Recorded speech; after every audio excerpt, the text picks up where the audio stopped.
Hello. Today I'm reading out chapter 22 of my book, Philosophizer's Bible, and the chapter is called Ring of Power.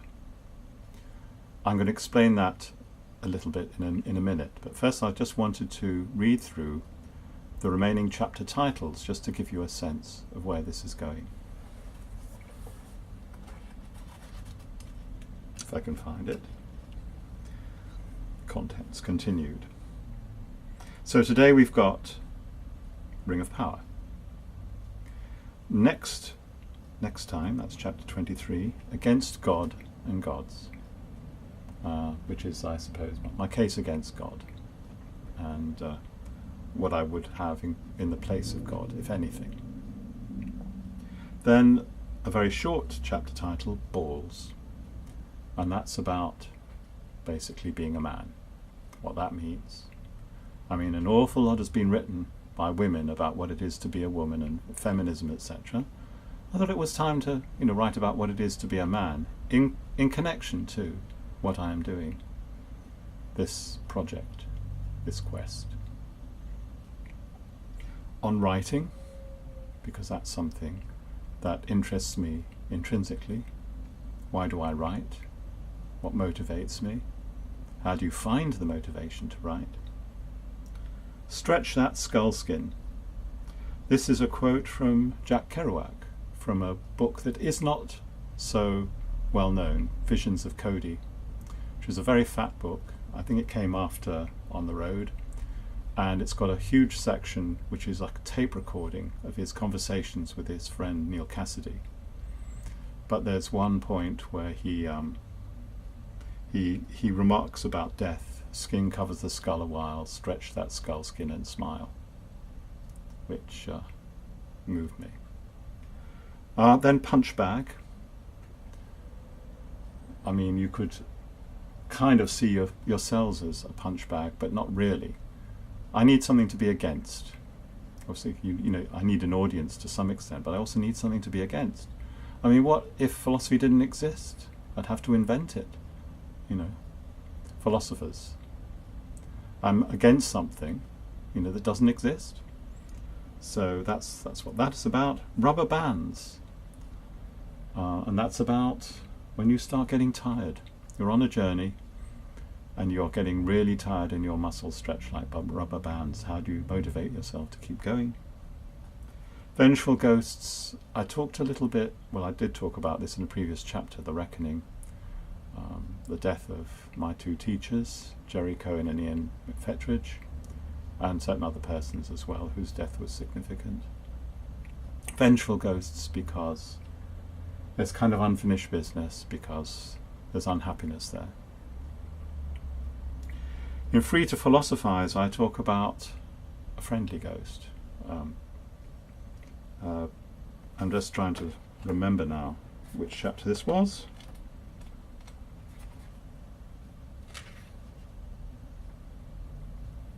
Yes, it was in the following chapter.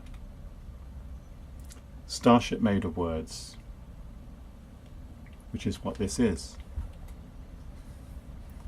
A starship capable of going to the heavens, going to the other parts of the galaxy, would just be made of stuff. And in principle, all that stuff is there to be found, right? Imagine, some future time, a starship has been constructed. All the stuff came from Earth, or maybe it came from the Moon, or maybe Mars. It was mined, it refined, smelted, made into bits and pieces which were assembled together. And that's all a book is. You can make anything out of words. And so this is my starship. This is the thing that is going to enable me to escape mundane reality. Salvation. So, that's one of the aspects of philosophy, that it tries to be an eschatology, a recipe for salvation, as an alternative to religion. And Stoicism is probably the best example of that. Belief in virtue, in the good life, as something that would save you. Even if you're on the rack and being tortured, you could still be happy because you've got your virtue. And what is my view on that? Well, we'll find out. And fool's hope, that's the last chapter. All hope is fool's hope. I'm a man who has no hope. I live in the present. If you can't find what you need in the present, then you can never be content, you can never be satisfied. But I'll explain that when I get to that chapter. So today, Ring of Power. What is there to say about this? Well, either you have the Ring of Power or you're after the Ring of Power. Actually, it reminds me of Born Supremacy. Either he is the source or he's after the source. Either way we want him, you know. The Ring of Power, of course, is not literally power over men, which would be incredibly boring. It's something far, far greater. It's power over the universe. It's power over everything. It's knowledge of something, knowledge that I exist, and all that that entails. So, without more ado, Ring of Power. Every philosophizer has his own history to recount, how he got here. Converging on a space hidden deep in the woods, like outlaws, like Robin Hood and his merry men.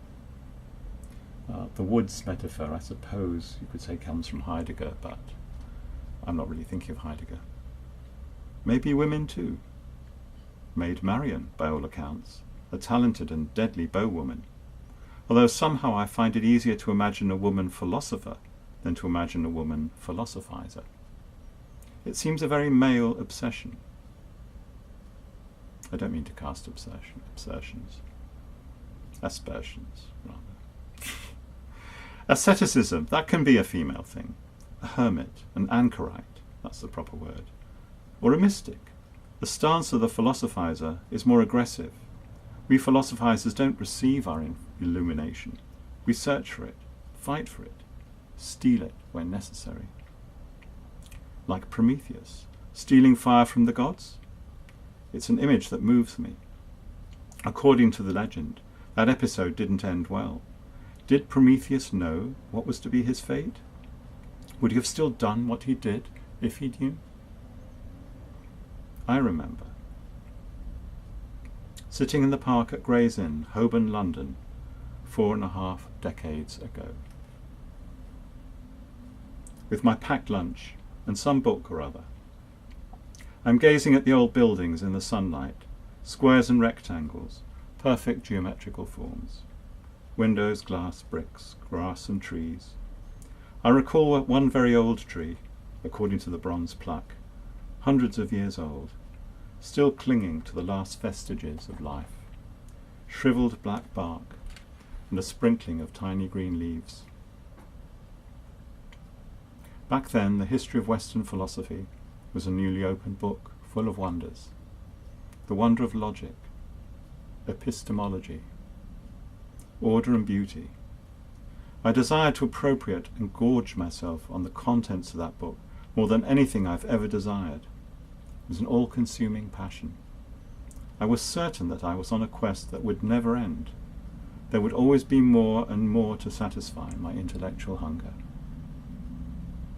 Reflecting now, decades later, what I have lost, most of all, is the belief that the knowledge I sought, and still seek, could be got from books. Books can't help you. Well, maybe up to a point. You've got to start somewhere. Ultimately, however, the only resource you can fully rely on is yourself. Yes, we are good company for one another, we outlaws, but in truth we know that each and every one of us is alone. We eat and drink and get merry together, but we search alone, always alone. If I were to exchange ideas about any one of 50 or 100 topics, the problem of truth, for example, I would be part of a conversation. I would be making my contribution to the conversation. I would be politely listening to what others had to say, and then speaking when it was my turn to speak. Only I'm not listening. I'm not interested in what they have to say. Go and do what you like. Go away and don't bother me. If you join the conversation, then they have you, is my ever-present thought. And I'm right in thinking that. I know. From bitter experience, I know. You have no choice. You're forced to play by the rules, argue according to the accepted standards of the school, ratiocinate together. That is the reason. Anything serious, anything that matters, is a quarry that only you and you alone can pursue. You will learn that for yourself in time if you don't know it now. Because only you and you alone can see what is there to be seen. Your wonder is yours alone. What is it that I have that is so precious? This, you asked me, and I told you. Are you any the wiser? No, of course not. You have to travel the path that I've travelled to get to a place close to or similar to the place that I have got to, and then you will be able to see what I see, or something similar at any rate. Good luck with that. My ring of power. Don't think of it in a literal way. It's an archetype. I'm on a ring quest. Yes, I know it's easy to fall victim to the romantic associations. That's Philosophizer, my previous book, Ring Quest. But one learns fast. Pursuing a ring quest is a dirty, gloomy business, full of horrors. Living in the dark, always in the dark. And yet, isn't there just a little bit of the fantasy that someone up there is listening? The evil demon, perhaps? Or my angels, my heavenly audience? My imaginary giant auditorium with rows and rows of benign alien beings going up to infinity? Descartes disparages imagination. For him it's all intellection, ratiocination, proof. Doesn't he know that without the soothing balm of imagination, life is unlivable, pointless? I guess his point was, you can entertain yourself as much as you like with mental images and fantasies. The philosopher keeps his imagination on a tight leash. I let my imagination roam. It is free to explore whatever it likes, uncensored. I am free to think whatever I like, and howsoever I like, regardless of any consequences. Do I scare you? You should be scared. The fact that you can't control me, that your words have absolutely no effect on me, ought to give you grave cause for concern. Because where there is me, there may also be others, whom you can't control either. I am the blip on the video screen. Pac-Man. Except that the arrow knobs don't work anymore. I am the one making all the moves, chasing and being chased, gobbling greedily while I dart left and right and up and down to avoid being gobbled. You can only watch and shudder. I said that size isn't a consideration, the size of the universe, e.g., but there is something in the thought, something almost pleasing, in the thought that I am tiny, minuscule, a scraping of chalk, a blip on a screen. Wittgenstein pondered that he was writing, quote, to the glory of God, but nowadays that would be chicanery, unquote. And what about me? Am I so crass as to think that this is all against God? Well then, call me crass.